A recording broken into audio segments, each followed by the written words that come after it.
네, 이어서 살펴보도록 하겠습니다. 53조의 이제 매수인의 의무, 우리가 30조의 매도인의 의무에 대한 어떤 그 선언적 규정이 있었고, 45조에 매수인의 구제에 대한 선언적 규정이 있었다면, 53조에는 매수인의 의무에 대해서 정리를 하고 있어요. 매수인은 계약 및 이 협약에 의해서 요구된 바에 따라서 물품의 대금을 지급하고 물품의 인도를 수령해야 한다라고 규정을 하고 있습니다.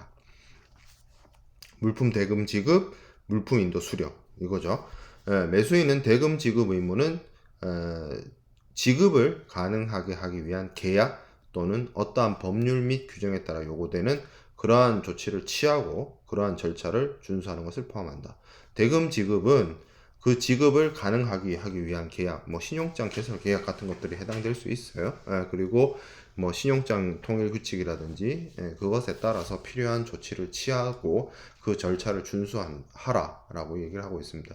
뭐 이렇게 대금 지급을 그 절차, 대금 지급과 관련된 계약, 대금 지급과 관련된 절차를 따라서 준수해서 대금 지급하라 정도로만 굉장히 뭐라고 해야 될까요? 굉장히 상식적인 수준에서 할 수 있는 브로드한 얘기를 하고 있죠. 나이브한 얘기를 하고 있어요. 아주 여기에 아주 구체적이거나 진짜 디테일한 어떤 대금 지급의 방법이라든지 절차라든지 규정이라든지 그런 거 없습니다. 대금을 지급하기 위한 뭐 계약, 대금을 지급하기 위한 법률, 대금을 지급하기 위한 규정에 따라서 대금 지급하세요. 여기 끝이에요. 이게 이제 CISG의 특징입니다. 이렇게 선언적으로만 규정을 하고 있다는 거죠. 자, 대금이 미확정된 계약. 자, 무역 계약을 체결할 때 주요한 계약 내용에 대해서 미리 사전에 정하는 것이 맞습니다. 근데 경우에 따라서는 뭐 어떻게 보면 계약 이행 이후에 대금이 확정되어질 수도 있고요. 매출액을 기준으로 해서 대금이 확정되어질 수도 있고요. 뭐 사실 그렇습니다. 모든 무역 계약이 판에 박힌 듯이 틀에 갇힌 듯이 딱딱딱딱 맞아 들어가는 것은 아니고 케이스 바이 케이스로 대금이 미확정된 계약도 있을 수는 있죠. 예외적으로. 자, 근데 그래서 이렇게 얘기를 합니다. 계약이 유효하게 성립이 되었으나 대금이 명시적으로, 묵시적으로 지정되지 않고 거기에 대한 어떤 조항을 두지 않은 경우에는 당사자는 반대의 어떤 의사표시가 없는 한 계약 체결 시 관련 거래의 유사한 사정 하에서 유사한 사정이라는 유사한 상황인 거죠. 그 비슷한 상황 안에서 매각되는 동종 물품에 대해서 일반적으로 청구되는 대금을 묵시적으로 참조한 것으로 본다. 그러니까 여기서 말하는 동종 물품이라고 하는 것은 어떻게 보면 비슷한 물품, 유사한 물품을 넘어서서 뭐 거의 뭐라고 해야 될까요? 상업적으로 교환 가능성이 있을 정도가 되는 물품으로 보는 것이 맞다는 생각이 듭니다. 어쨌든 당장 계약과 관련해서 그리고 그 대금에 대해서 확정된 내용이 없고 그것을 확정시킬 만한 어떤 계약 조항이나 이런 것들이 없기 때문에 비슷하고 동일한 상황 하에서 판매된 물품의 가격을 충분히 참고할 수 있겠죠. 레퍼런스 하는 얘기입니다. 레퍼런스 하는 거죠. 그런 정도의 규정만 있고요. 순중량에 의해서 대금이 결정돼야 됩니다. 그러니까 여기서 말하는 순중량 넷 웨이트라고 하는 거는 포장 무게를 뺀 것을 바탕으로, 그러니까 무게에 따라서 대금이 결정되어질 수 있잖아요. 뭐 톤당 얼마, 킬로그램당 얼마 이렇게 되는 대금이 결정되는 방법도 있을 수 있는데 그러한 경우에는 포장의 무게를 제외한 순중량의 무게만으로 대금이 결정되어져야 한다라는 겁니다. 자, 그럼 대금 지급 장소에 대해서도 얘기를 하고 있어요.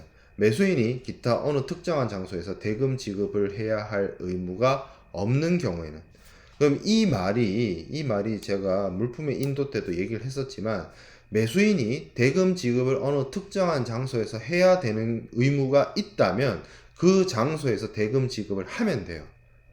그런데 어떤 특정한 장소에서 대금 지급할 의무가 없다면 어떻게 해야 된다? 매도인의 영업소나 아니면 물품 또는 서류의 교부, 물품의 교부, 서류 상한 이것이 이루어지는 경우에 그 교부가 이루어지는 장소에서 대금 지급을 하도록 되어 있습니다. 영업소이거나 매도인의 영업소이거나 아니면 물품이나 서류의 교환 상환이 이루어지는 장소에서 대금 지급이 이루어져야 된다는 것이고, 만약에 계약 체결 후에 영업소가 변경되면 거기에 따른 부수적인 비용을 매도인이 부담을 해야 되겠죠. 매도인이 갑자기 이사 간 거니까 계약하고 다르게. 자, 그리고 그 앞서 우리가 봤던 57조가 장소였고요. 장소. 58조는 시기입니다. 언제 지급해야 되느냐. 어떻게 보면 대금 지급은 장소보다 이게 물품을 주는 것이 아니라 돈을 주는 것이기 때문에 물품은 인도 장소가 중요할 수 있어요. 그 계약 목적물 자체가 물품이고 그 물품이 어디 있는지가 굉장히 중요할 수 있는데, 대금 지급 관련해서는 장소보다는 시기가 중요할 수 있습니다. 언제 주느냐, 먼저 주느냐, 늦게 주느냐, 뭐 이런 것들이 있을 수 있죠. 자, 그래서 대금 지급 시기와 관련해서 58조의 사항 그 규정들을 좀 살펴보면, 매수인이 기타 어느 특정한 시기에 대금을 지급해야 할 의무가 없는 경우, 또 이런 비슷한 말로 시작하고 있죠. 그러면 특정한 시기에 매수인이 대금 지급을 해야 되는 의무가 있다면 어떻게 하라는 거예요? 그 시기에 대금을 지급하라는 얘기입니다. 근데 그 특정한 시기에 대금 지급할 의무가 없어요. 그러면 그때 옵션을 보는 거죠. 어떻게? 매수인은 매도인이 계약 및 이 협약 CISG에 따라서 물품 또는 그 처분을 지배하는 서류 중 어느 것을, 물품을 주든 서류를 주든, 여기서 그 처분을 지배하는 서류는 뭐겠어요? 선화증권이겠죠. 네, 선화증권. 자, 그러면 이 물품 또는 서류 중 어느 것을 매수인의 임의 처분하. 매수인의 임의 처분하가 뭐죠? 매수인이 통제하고 관리하는 영역으로 들어오는 거죠. 그때 물품을 인도한 때 대금을 지급해야 된다. 물품 인도가 이루어질 때 대금 지급을 해야 된다. 혹은 물품을 직접 인도하는 것이 아니라면 그 처분을 지배하는 서류를 인도할 때, 매수인의 통제하로 보낼 때 대금을, 매수인이 매도인에게 대금을 지급해야 된다라고 규정을 하고 있습니다. 매도인은 이렇게 물품을 혹은 서류를 넘겨줄 때 대금 지급을 조건으로 정할 수 있습니다. 계약이 물품 운송을 포함하는 경우에는, 그러면 우리가 요 비슷한 조항들을 31조에서 살펴봤는데, 매도인이 물품을 인도할 때 그 계약이 운송을 포함하고 있고, 매도인이 그렇게 물품을 인도해야 된다라고 하면 31조에서는 매도인이 물품의 운송인에게, 최초 운송인에게 물품을 인도한 때 인도가 이루어진다라는 규정이 있었습니다. 대금 지급의 경우에는 매도인이 대금 지급과 상환하지 아니하면 물품 또는 그 처분을 지배하는 서류, 여기서 말하는 그 처분을 지배하는 서류, 당연히 선화증권이죠. 이거를 매수인에게 교부하지 아니한다는 조건으로 물품을 발송할 수 있다. 이 말은 즉슨 뭐예요? 우리가 앞서 살펴봤던 하한어음 치결제도죠. 한어음을 이용해서, 그리고 그 선화증권을 이용해서 대금 결제가 이루어지지 않으면 물품이나 서류를 매수인에게 교부하지 않겠다라는 조건을 걸 수 있다는 거죠. 소유권 유보, 우리가 앞에서 공부를 했었습니다. 그래서 하한어음 치결 방식으로 이 인지를 여기서 말하는 인지는 선화증권이죠. 인지를 가져가고 싶으면 대금 결제해. 그런 조건으로 물품을 보낼 수 있다. 대금 지급을 조건으로 걸 수 있다라는 겁니다. 이 경우에 매수인은 물품을 검사할 기회를 가질 때까지 대금 지급해야 할 의무가 없다라고 했습니다. 그죠? 물품 검사할 수 있고, 물품의 검사가 이루어져야만 대금 지급을 할 수 있는 의무가 발생을 합니다.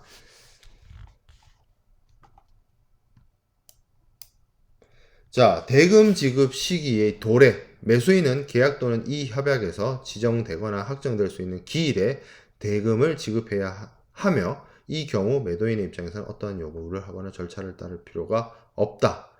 뭐 지정된 대금 지급의 날짜가 있고 확정될 수 있는 기일이 있다라고 한다면 그때 대금 지급하면 됩니다. 이거는 계약에 따른 내용이고 협약에 따른 내용이기 때문에 매도인의 입장에서 뭐 별도의 뭐 절차나 이런 것들을 요구하거나 그리고 그런 것도 있다 하더라도 매수인이 그것을 따를 필요는 없습니다. 매수인은 계약 내용과 이 협약에 따라서 지정된 기일에 대금 지급하기로 되어 있으면 그때 하면 됩니다. 자, 그럼 여기까지가 대금 지급과 관련된 부분이고 60조의 물품의 인도 수령에 대해서 얘기를 하고 있어요. 매도인에 의한 인도를 가능하게 하기 위해서 매수인에게 합리적으로 기대될 수 있었던 모든 행위를 하는 것. 그러니까 매도인이 매수인에게 물품을 인도하기 위해서는 그러니까 손뼉도 마주쳐야 소리가 나는 것처럼 매도인이 물건을 매수인에게 넘기려 해요. 그러면 거기에 대한 어떤 리액션이 있어야 되겠죠. 작용 반작용이 있어야 되겠죠. 매수인이 물품을 받을 수 있는 준비를 해야 된다면 그 행위를 해야 되고 그리고 결국에는 물품을 넘겨 받아야 되겠죠. 물품을 수령을 해야 됩니다. 이게 매수인의 인도 수령 의무입니다. 우리가 앞서 살펴봤던 이런 매수인의 의무에 대해서 좀 정리를 하고 넘어가면 매수인은 대금 지급과 인도 수령을 하고 대금 지급과 관련된 여러 가지 절차나 법이나 이런 것들을 따라서 대금 지급을 해야 되고 만약에 대금이 미확정되어 있다라고 한다면 여러 가지 유사한 사항에서 동종 물품의 가격을 레퍼런스 할 수 있고요. 그리고 무게에 따라서 대금이 결정되어진다면 포장의 무게를 제외한 순중량에 의해서 결정이 되어집니다. 대금 지급의 장소는 매도인의 영업소가 될 수도 있고 어디 특정한 지급 장소를 정한다면 그 지급 장소에서 대금 지급이 이루어질 수도 있고요. 그리고 물품이나 서류의 교부 상환이 이루어지는 장소를 대금 지급 장소로 선정할 수 있으나 대금 지급은 사실 장소보다 시기가 중요하죠. 그래서 물품이나 서류를 매수인의 이비 처분하에 둘 때 지급을 하고요.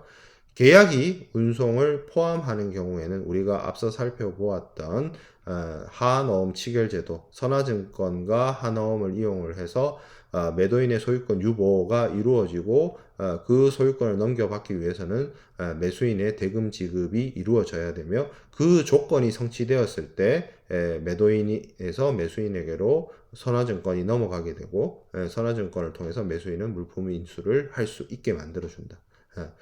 자, 그리고 원칙적으로 매수인은 물품 검사의 기회를 가질 때까지 대금 지급 의무가 생겨나지 않습니다. 물품 검사를 그만큼 할 수 있도록 매수인의 어떤 권한으로 인정을 해주는 부분이고요. 지급 시기가 도래하면 어떤 별다른 액션이나 뭐 그런 것들이 필요 없이 매수인은 대금 지급을 해야 됩니다. 그리고 대금 지급 의무와 함께 매수인의 중요한 의무인 인도 수령에 있어서도 매도인이 물품 인도를 하게 되면 그 물품을 잘 넘겨받기 위한 준비를 해야 되고 그리고 그런 물품을 넘겨받는 행위를 해야 되겠죠. 여기까지가 매수인의 일반적인 의무에 대한 CISG 규정이었고요. 이게 약간 대칭되는 부분이 매도인의 물품 인도 의무에 대해서는 CISG 제31조에 그리고 매수인의 대금 지급과 관련해서는 57조의 규정이 되어 있습니다. 그렇기 때문에 여기 좀 살펴보면 인도 장소나 방법의 경우에는 특정 장소에서 그 물품을 인도하기로 했으면 그 장소고요. 그리고 대금 지급도 특정한 장소에서 대금 지급을 하기로 했으면 그 장소고요. 근데 운송을 계약에서 포함하고 있으면 물품의 인도는 최초 운송이었죠. 근데 대금 지급은 어떻게 보면 그런 어떤 그 계약에 물품 운송을 포함한 경우에 대해서는 시기에 대해서 대금 지급 시기와 관련돼서 이야기를 하고 있고, 장소적인 의미로 이야기할 때는 물품이나 서류, 선화증권이죠. 물품의 처분을 지배하는 서류는 다시 한번 강조하지만 선화증권입니다. 요거를 교환하거나 지급할 때 그 장소에서 대금 지급이 이루어져야 된다라고 얘기를 하고 있습니다. 그리고 영업소, 영업소죠. 그리고 마찬가지로 물품의 인도 장소에 있어서는 물품이 위치하고 있는 장소이거나 매도인의 영업소, 여기서 매수인의 임의 처분 하에 둘 때 물품의 인도가 이루어진다라고 이야기하고 있고요. 그래서 물품 인도는 사실 장소가 중요합니다. 왜냐면 그 물품을, 그것이 불특정물이든 특정물이든 그 물품을 매도인이 매수인에게 넘겨주는 것이기 때문에 이 넘겨주는 행위 자체가 어디서 일어나느냐, 그 특정한 장소, 아니면 운송인에게 물품을 넘기면 그 운송인, 그리고 어떤 특정물이거나 특정한 장소에서 재고가 있거나 생산이 이루어진다라고 하면 그 장소가 매우 중요한데, 대금 지급은 그 어떤 유형물이 있는 것이 아니잖아요. 돈만 주면 되는 거잖아요. 계좌로 보내주든 쏘든 뭐 결제를 하든 뭐 어음을 인수를 하든 돈을 주면 되는 것이기 때문에, 어떻게 보면 장소적 개념보다 시기적 개념이 중요하다고 말씀을 드렸어요. 그래서 뭐 장소적으로는 특정 장소, 물품이나 서류가 교부되는 장소, 영업소를 일반적으로 얘기를 할 수 있지만, 우리가 체크해야 되는 것은 시기다. 대금 지급이 언제 이루어지느냐? 특정한 시기에 대금 지급을 하기로 했으면 그 시기이고요. 그리고 이거죠. 계약과 협정에 따라 물품 또는 서류의 매수인의 임의 처분하에 두는 때 대금을 지급을 물품 또는 서류의 교부를 위한 조건으로 할 수 있다. 대금 지급을 물품이나 물품이나 선화증권을 넘겨주기 위한 조건으로 걸 수 있다 라는 거죠. 이렇게 CISG 규정이 있기 때문에 이걸 바탕으로 뭐가 있는 거예요? 물론 하나음 치결 제도는 CISG가 만들어지기 훨씬 이전부터 존재했던 무역 간섭이었어요. 근데 그래서 이게 닭이 먼저냐 달걀이 먼저냐가 아니라 하나음 치결 제도가 훨씬 옛날부터 존재했고 그것을 제도화했다라고 볼 수 있어요. 당연한 거죠. 소유권 유보를 할 수 있죠. 선화증권을 활용을 해서 그런 식으로 이루어졌을 때 그 서류를 매수인의 처분하에 둘 때 대금이 지급이 이루어지죠. 그러니까 대금 지급이 이거는 매수인 입장에서 물품이나 서류를 매수인의 처분하에 둘 때 대금 지급을 한다라고 되어 있지만, 사실은 어떻게 보면 대금 지급이란 행위가 있고 거기에 대해서 동시 이행으로 물품이나 서류가 매도인에서 매수인에게로 넘어가는 것이에요. 그렇게 되면 매수인은 이 서류를 들고 완전한 자신의 소유권을 획득함으로 인해서 물품을 운송인으로부터 인수할 수 있게 되는 것이죠. 그렇습니다. 그런 부분을 우리가 체크를 해서 우리가 앞서 살펴보았던 매수인의 의무와 관련된 어떤 하한어음 치결제도 그런 부분을 우리가 연결해서 살펴볼 수 있겠습니다. 자, 그러면 매수인이 이러한 의무를 이행을 해야 되는데, 이러한 매수인의 의무를 제대로 이행하지 않았을 때 매도인도 해결책을 찾아야 되겠죠. 매도인의 해결책 내지는 구제를 할 수 있어야 됩니다. 그래서 매수인이 이 계약과 협약에 따른 의무를 이행하지, 매수인이 계약 또는 협약에 따른 의무를 이행하지 않았다라고 했을 때 이 의무는 뭐죠? 대금 지급하고 물품 인수죠. 그래서 매도인은 어떤 것을 할 수 있다? 62조 내지 65조. 조금 짧아요. 62, 63, 64, 65. 여기에 규정된 권리를 행사할 수 있고요. 아니면 74조 내지 77조에 있는 손해배상을 얘기할 수 있어요. 이거는 두 개가 나눠져 있습니다. 이게 두 개가 독립적이에요. 이거 했다 해서 이거 못하고 이런 거 아니죠. 이거 함과 동시에 이것도 할 수 있고요. 이거 행사 안 한다고 해서 이거 못하는 거 아닙니다. 이거는 행사 안 하지만 손해배상을 청구할 수 있어요. 우리가 앞서 매도인의 권리 의무 위반에 따른 매수인의 구제책을 공부할 때 이미 다 그런 것들을 다 특정 이행 청구라든지 추가기간 지정이라든지 계약 해제라든지 손해배상 청구라든지 그런 것도 쭉 살펴봤어요. 마찬가지로 매수인이 제대로 자신의 의무를 이행하지 않았을 때 매도인도 구제책을 행사할 수 있고 거기에는 62조부터 65조에 규정되어 있는 권리와 함께 손해배상 청구할 수 있는 권리를 가지고 있다는 겁니다. 그래서 그 얘기가 있죠. 매도인은 손해배상 이해의 구제. 손해배상 이해의 구제가 뭐예요? 요거죠. 요거 행사한다고 해서 손해배상을 청구할 수 있는 권리를 박탈당하지 않는다. 별도다. 이거 한다, 이거 못한다, 이건 할 수 있다. 이거 안 한다, 이건 할 수 있다. 이거 했다, 이것도 역시나 할 수 있다. 이거예요. 자, 매도인은 계약 위반에 대한 구제를 할 때 법원 또는 중재판정부는 매수인에게 어떠한 유예기간 허용해서도 안 된다. 추가기간, 부가기간은 계약 당사자들 사이에서 주고받는 거예요. 법원이나 제3자가 개입할 여지가 있는 것은 아닙니다. 이 비슷한 내용도 앞에 있었죠. 자, 62조 특정이행 청구입니다. 매도인이 특정 이행을 하도록 매수인이 요청할 수 있어요. 말을 잘못했네요. 제가 말하면서도 헷갈렸네요.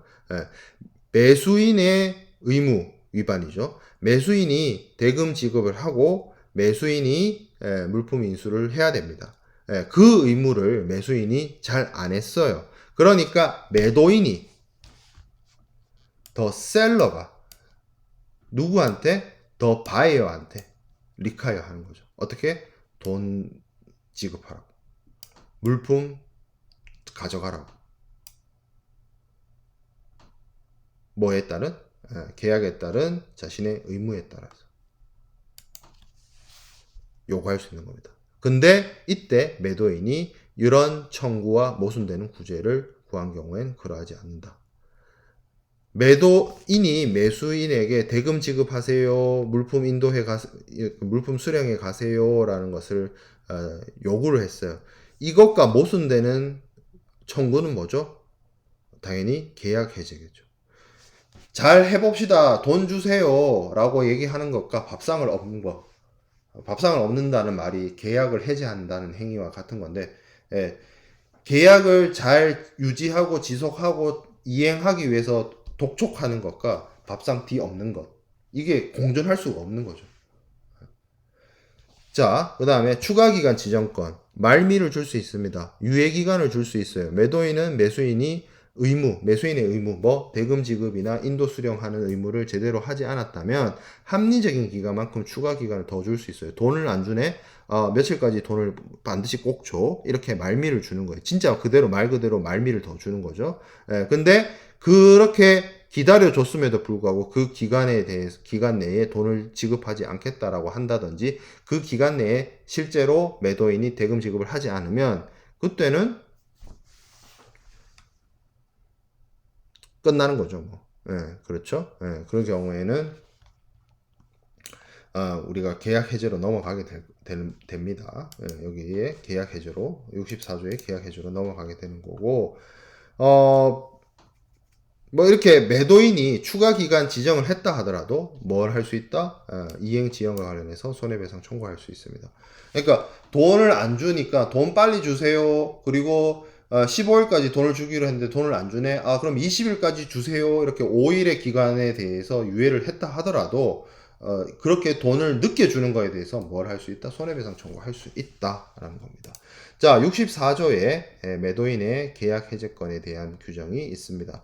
49조에 매수인의 계약 해제권이 있었죠. 매도인의 계약 의무 위반과 관련해서 매수인이 선택할 수 있는 계약 해제권이 있었고 64조에 매수인의 계약 의무 위반에 관련해서 매도인이 선택할 수 있는 계약 해제권이 규정이 되어 있습니다. 매도인은 비슷한 구조예요. 매도인은 다음과 같은 경우에 계약 해제 선언할 수 있다. 어떤 경우에 매수인의 의무 이행이 돈 안 주는 거죠. 돈 안 주는 게 계약의 본질적인 위반에 해당되면 매도인은 계약 해제할 수 있다. 자, 그리고 앞서 63조 1항 요거죠. 말미 더 주는 거, 시간 더 주는 거, 추가 기간 더 주는 거, 부가 기간 더 주는 거. 그거 안 해요. 그러면 안 하거나 안 하겠다는 의사 표현을 해요. 그러면 어떻게 한다? 계약 해제 선언할 수 있습니다. 자, 그리고 여기 64조 2항 비슷한 느낌, 데자뷰 같은 느낌 느껴지죠? 우리가 앞에서 뭘 봤어요? 매수인의 계약 해제와 관련해서 제49조의 비슷한 규정들을 살펴보았습니다. 그래서 이거랑 뭔가 모르게 왠지 모르게 데자뷰가 느껴지죠. 예. 자, 그래서 여기에는 계약 해제를 선언할 수 있는 상황이 있고 여기에는 시기가 있습니다. 자, 한번 볼게요. 매수인이 대금을 이미 지급했어요. 대금 이미 지급했어요. 예. 그때는 어떻게? 매도인은 다음과 같은 시기에 계약 해제를 선언하지 않는 한 해제 권리를 상실한다. 매수인이 돈을 줬어요. 돈을 줬음에도 불구하고 계약 해제를 선언하는 거예요. 그렇기 때문에 언제? 좀 제한적이어야 되겠죠. 그렇기 때문에 언제? 어느 어떤 특정 시기 내에 계약, 돈을 받았기 때문에. 자, 이행의 지연이 있어요. 이행의 지연이 있어요. 이행의 지연이 아닌 경우가 있어요. 돈을 줬는데 돈을 줬잖아요. 그죠? 그렇기 때문에 문제가 없는 거 아니냐. 근데 어떻게? 늦게 줬어요.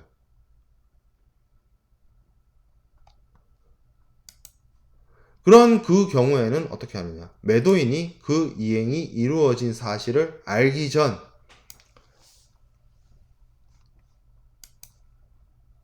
계약 해제를 선언해야 됩니다.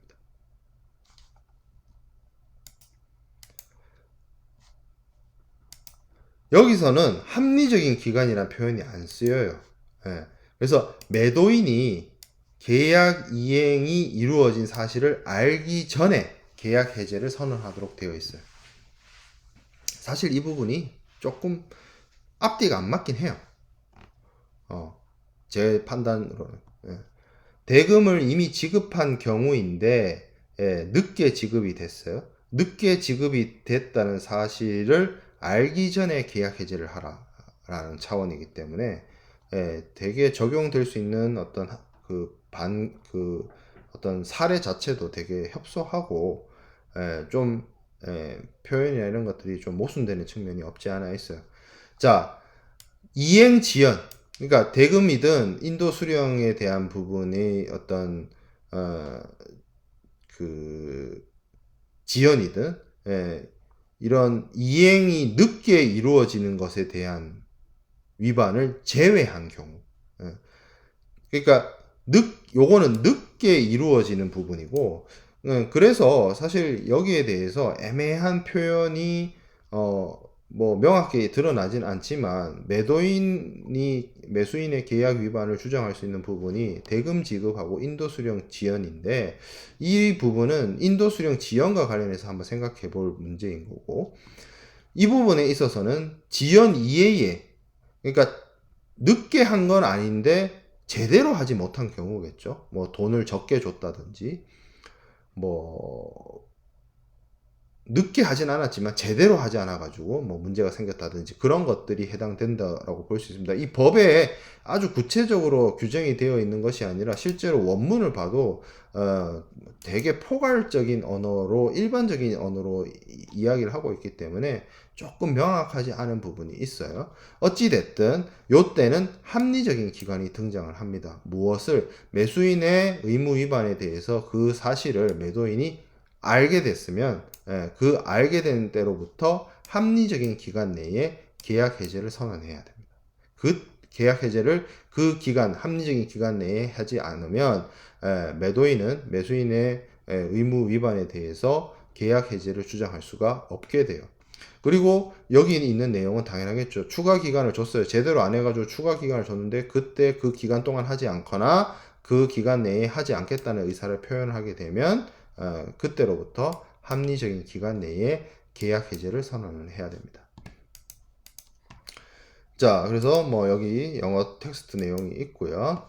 매수인이 대금을 지급한 경우와 그 대금을 지급한 경우에 계약 해제권의 행사 기한에 대해서 살펴보면 이행 지체에 대해서는 이행이 이루어진 것을 알기 전에 계약 해제를 행사하도록 하고 있고요. 그 외 위반에 대해서는 위반을 알아야 하는 그 시점, 알았거나 알았어야 하는 때로부터 합리적인 기간 내에 계약 해제를 선언하도록 규정이 되어 있습니다. 그리고 이행 지체 외의 경우이면서 부가기간, 추가기간이 설정됐는데 그 기간 내에 안 하거나 미이행하겠다는 것을 통보하면 합리적인 기간 내에 계약 해지를 하도록 이야기하고 있죠. 자, 그래서 49조의 매도인의 의무 위반에 따른 매수인의 계약 해제와 64조의 매수인의 의무 위반에 따른 매도인의 계약 해제는 이렇게 데칼코마니 같은 경우를 이야기를 하고 있습니다. 계약 해제를 할 수 있는 상황은 본질적 계약 위반이거나 아니면 추가 기간, 부가 기간을 설정을 했는데 그 기간 내에 하지 않겠다라는 의사를 상대방이 했을 때 계약을 해제할 수 있고요. 계약 해제를 선언할 수 있는 시기에 있어서는 인도 지체, 물품의 인도 지체의 경우에는 물품 인도가 지체됐다는 사실을 알게 된 후 합리적인 기간 내, 그리고 대금 지급의 경우에는 대금 지급이 늦었다, 이행 지체가 일어났다, 그러면 그 이행이 이루어진 것을 알기 전에 계약 해제를 선언하도록 하고 있다는 거죠. 그래서 이 경우에는 사실 돈을 받았는데 늦게 돈을 받은 거죠. 그래서 그 돈을 늦게 받았다는 이행이 이루어지기 전에, 그것을 알기 전에 이제 계약 해제를 하라. 이게 되게 시기가 애매해요. 이건 거죠. 매수인은 이렇게 해석되어질 수는 있어요. 매수인은 매도인에게 대금 지급을 했고, 근데 이게 늦은 거죠. 늦은 상황인 거죠. 돈이 늦게 온 거죠. 15일까지 주기로 했는데 20일 넘은 거죠. 그런 상황인데 매도인 입장에서는 그렇게 이행이 이루어졌다는 사실을 인지하기 전에 계약 해제 선언하라고 하는 거니까 되게 그 적용할 수 있는 범위가 좀 좁다. 근데 요거는 제가 대금 지급을 관련해서 대금 지급 의무와 관련돼서 말씀을 드리는 부분이고, 인도 수령으로 적용하면 뭐 크게 문제 있는 구절이거나 하지는 않습니다. 자, 그리고 인도 물품의 인도 지체, 대금 매수인의 이행 지체, 요거 이해의 위반의 경우에는 상대방의 계약 위반을 알았거나 알을 수 있었던 때로부터 합리적인 기간 내에 계약 해제를 주장을 해야 된다. 그죠? 그리고 여기에 제가 밑줄 친 부분이 사실 49조와 64조의 차이점인데, 여기에는 매도인의 경우에는 자신이 교부한 서류라든지 자신이 교부한 물품이라든지 그런 것들에 대한 하자 보완을 할 수 있는 규정이 있고, 그래서 그 기간 내에 이행이 자기가 쉽게 말해서 하자 보완을 하겠다라고 했음에도 불구하고 하자 보완을 하지 않았다면 그것에 대해서 계약 해제와 관련된 것들을 이야기할 수 있지만, 매도인의 의무 위반, 그러니까 매도인은 보통 물건이든 서류든 그 것들을 매수인에게 줘야 되죠. 그러니까 이 주는 그러니까 형태가 있는 물건에 문제가 있다라면 이걸 보완하는 것이 가능한데, 매수인이 매도인에게 주는 거는 돈이에요. 돈이 하자가 있을 수 있나요? 잘못된 위패를 줬나? 잘못된 뭐라고 해야 될까? 위조 화폐를 줬나? 위조 화폐를 줬으면 그거는 계약 위반의 문제가 아니라 그냥 철컹철컹이죠. 형사벌로 처벌받는 거죠. 그렇기 때문에, 그리고 우리가 앞서 살펴보았던 것처럼 매수인의 의무와 관련해서는 그리고 매수인의 의무 위반에 따른 매도인의 구제와 관련된 내용을 살펴봤을 때 하자 보완권 이런 부분들이 없어요. 그렇기 때문에 이 49조 2항 나호 3목에 있는 이 내용, 요 밑줄 친 부분, 이 부분이 이쪽에는 없다. 그걸 우리가 한번 살펴볼 수 있습니다. 자, 물품 명세 확정권부터는 조금 수업 내용을 끊어서 이어가도록 하겠습니다.